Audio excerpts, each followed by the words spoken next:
Hi, I'm Andrea. I am a Latina graduate student in a higher education program, and I am a Latina in HESA. Happy NASPA week to everybody who celebrates. Shout out to you if you're at NASPA this week. I went for the first time last year in over a decade. It was very exciting. And so this year, as a graduate student, I'm not attending, but I am going to sit here and talk to you about self-authorship because I've been meaning to do that. We covered self-authorship almost like a month ago now in my student development theory class, and I haven't been able to get to it for a myriad of reasons. We don't need to go into them.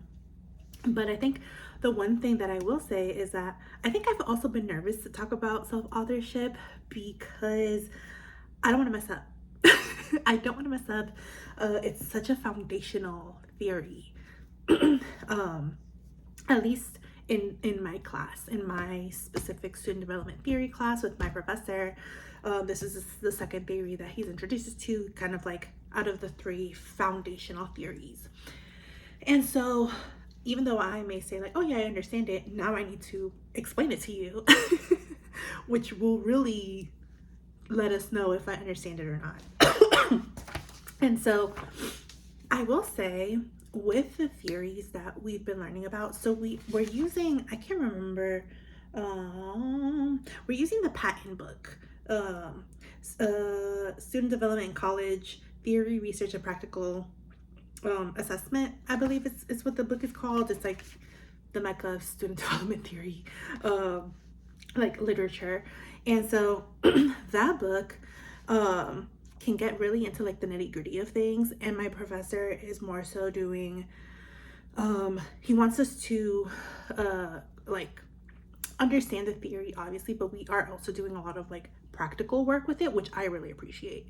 So I think with that being said, the journal articles that he has us reading help so much with understanding how these like foundational student development theories are applied, and how like I can now see like, oh, when I do this, this is what I'm getting to. When I do that, when I ask this question, this is relating to this aspect of development. So I wanted to start off by saying that. So I will start off by saying when my professor introduced us to self-authorship, he essentially had us, well, I asked a question actually. I was like, did self-authorship like come like after RMMDI? And he was like, or before RMMDI, because he explained that self-authorship is kind of like essentially like the meaning making filter of RMMDI. And he was like, no, like this is actually coming after that as a critique to RMMDI, and to kind of like flesh it out a little bit more. I hope that that's actually what was said because that's what I understood. And so with self-authorship, Baxter Magolda does this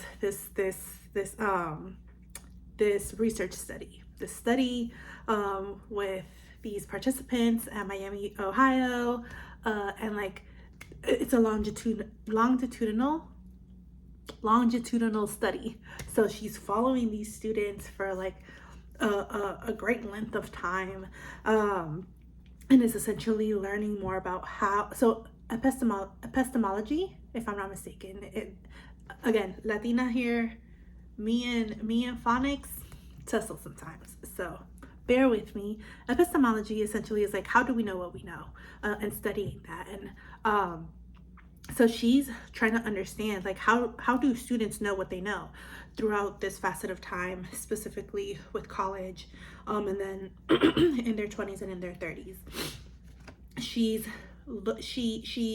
We don't go, or in the patent book they give a kind of like a breakdown of how Baxter Magolda kind of like understands what students are going through by gender specifically, how they're learning in their first year, how they're learning in their second year, their third year, and their fourth year. She again goes on to study them in their 20s and in their 30s.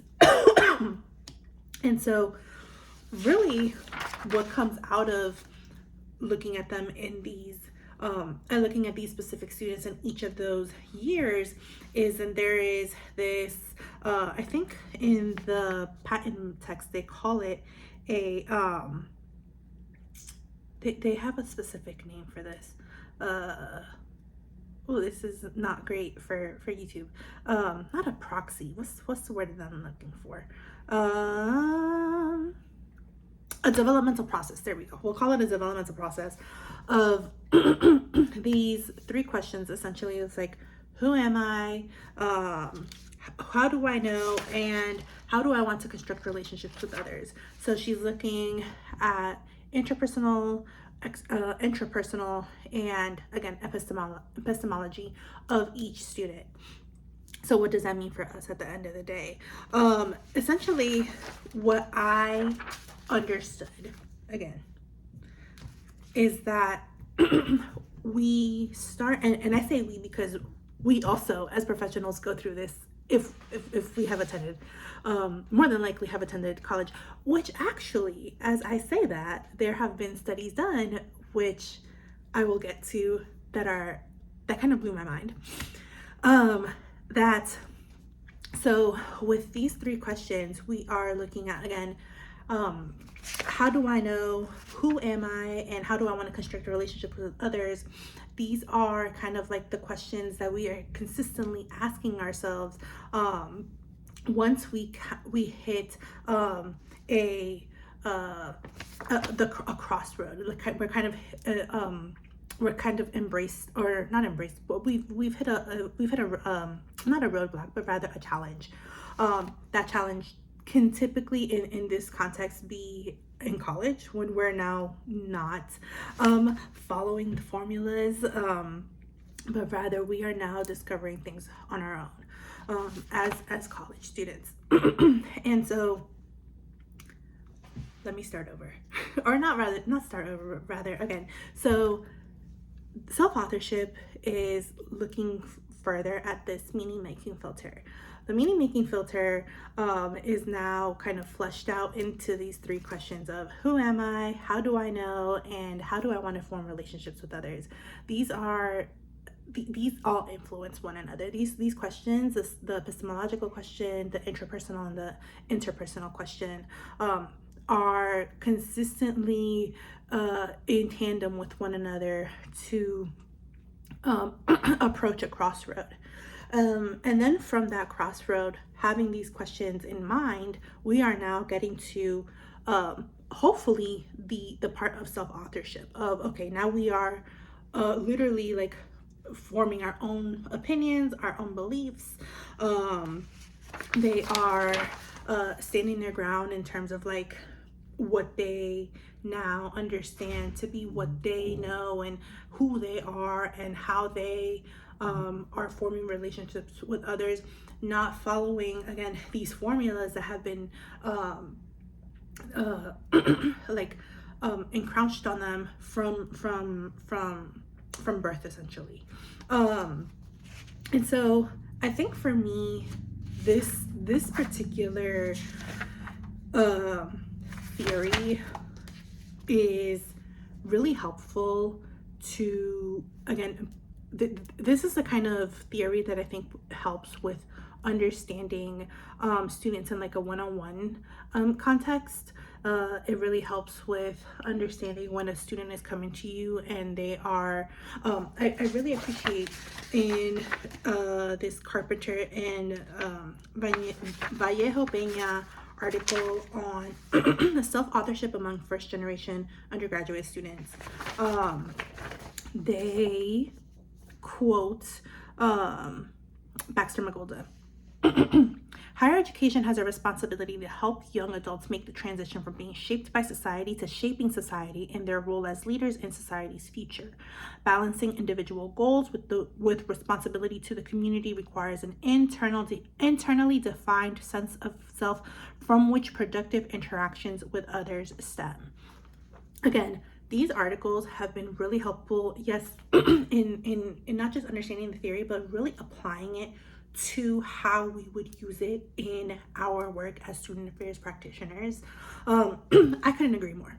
I couldn't agree more. I think that for me, coming back into student affairs and again committing to my functional area, it's it's about understanding kind of the gravity in which our work it lies in and is centered in. Again, I am Latina. Maybe the Latina is jumping out here and the dramatics of it all is jumping out, but the work that we have as higher ed professionals and as student affairs professionals, as student facing professionals, every single interaction counts.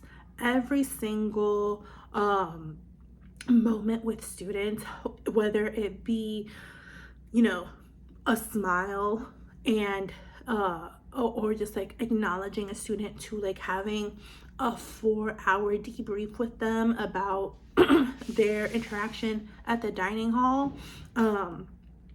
All of that is forming their own understanding of how they're going to interact with the world, not just here on campus, but once, which is the goal, once they graduate and move on and become more integrated into society.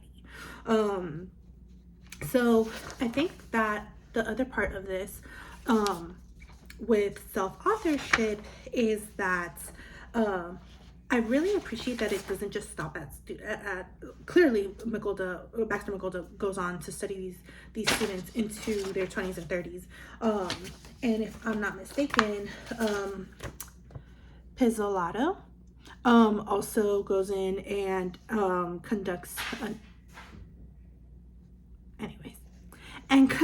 another study specifically here with higher risk college students.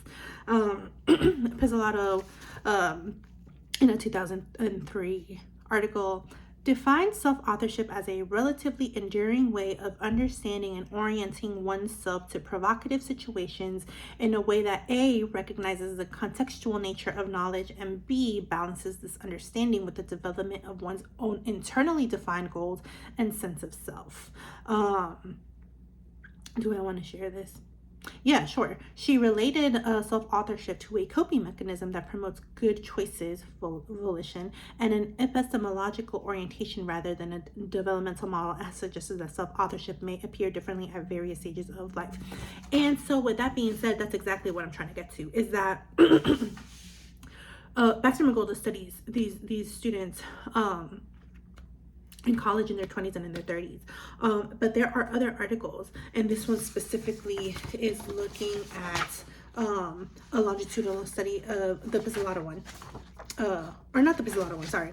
Torres and Hernandez look at do a longitudinal study with Latino college students. And then there's this one, the Carpenter and Peña one, that look at first gen undergraduate students. Self-authorship is happening way before we get to college for a certain demographic of students. And I think that for me, one, makes me feel a type of way, first of all, because now it's not just getting students here and helping them develop here, but now we're getting students, and we now need to, I don't want to say pivot, but rather it is our due diligence to understand, okay, how do we practice, or how do we develop students who have been through so much that they had to go through self-authorship on their own with no support, to now, I think for me, it's a question of like, how do we show support to a student who has done everything on their own?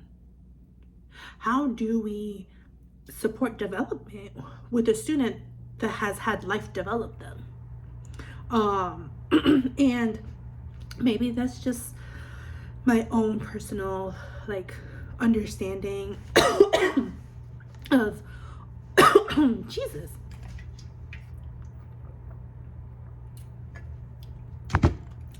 of the articles that I've read so far. But I think that with self-authorship and being Latina, being first generation, being a woman, being the daughter of immigrants, being,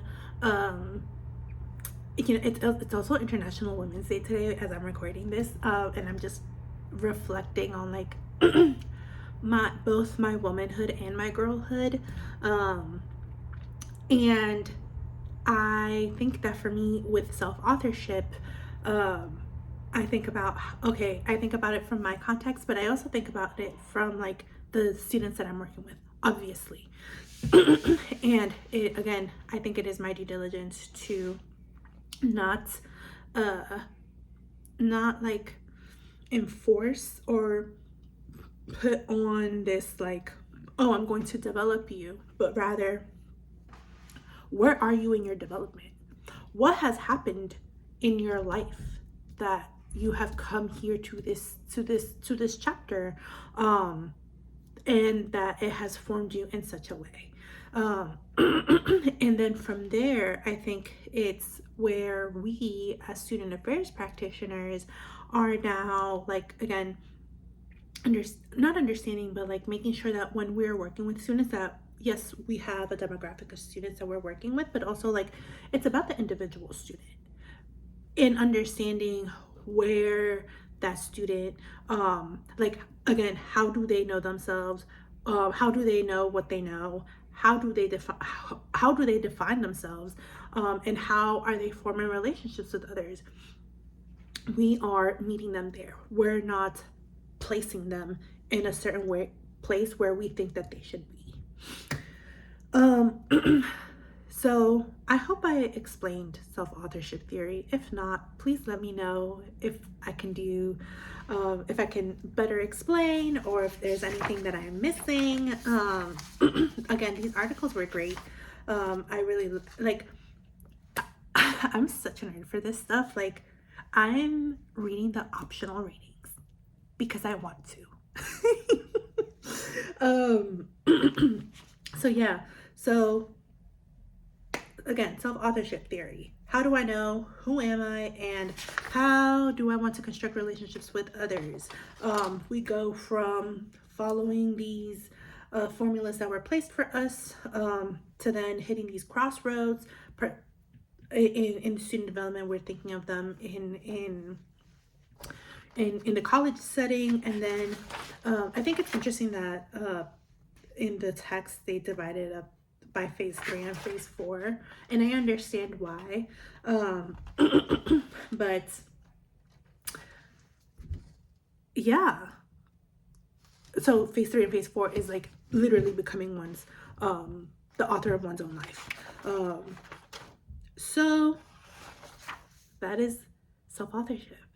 I also need to do one, which I'm